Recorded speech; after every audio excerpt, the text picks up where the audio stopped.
All right, the next generation and the uphill climb. The good news is they will be healthier, just not financially.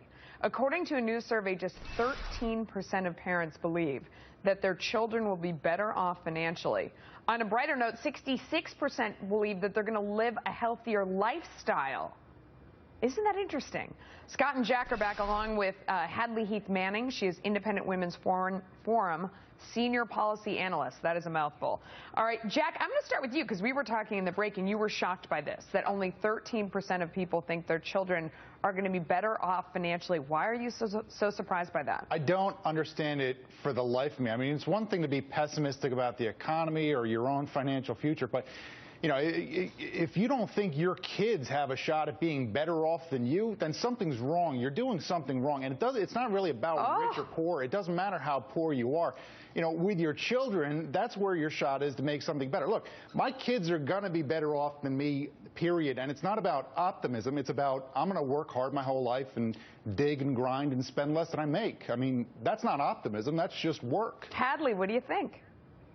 This survey didn't surprise me. I think it tracks with other questions like, do you think the economy's on the right track or the wrong track? And I think that's generally what people are thinking about. Maybe they're thinking about the next generation more generally instead of their own children. So then, what do you think of what Jack said? I mean, Jack's just not accepting it. He's saying he's going to drive his kids into the ground, that he's a tiger dad, and he's going to whip after them until they get out there and they out-earn him and they support him later. That's exactly what Jack just said. Weren't you listening? Golf professionals. Right. Because he wants to be supported, Melissa.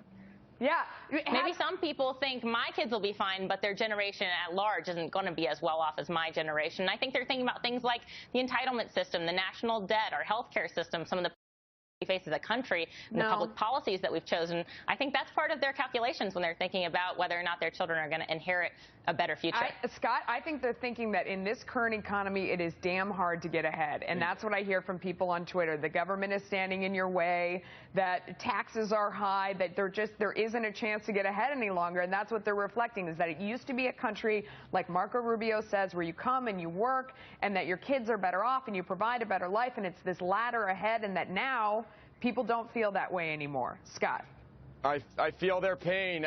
My kids are 4 and 1 and still living with me. I mean, it's time to roll out, guys.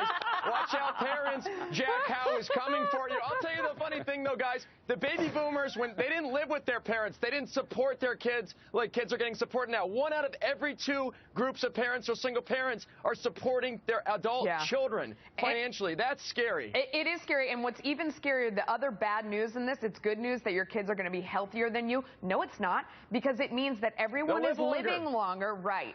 And they don't have any savings, and the system of entitlements is collapsing in on itself. So the good news in this survey about everybody being healthier and living longer, Jack Howe, is the even more bad news. Go ahead, take that on for me. Well, I make sure that my kids will be healthier than me because I go pretty hard on the pizza and the beer and the donuts.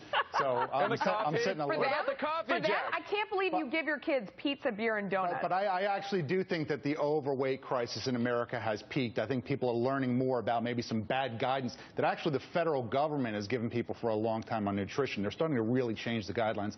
I think it's going to improve from here. Okay. Thanks, guys. David, we solved that one.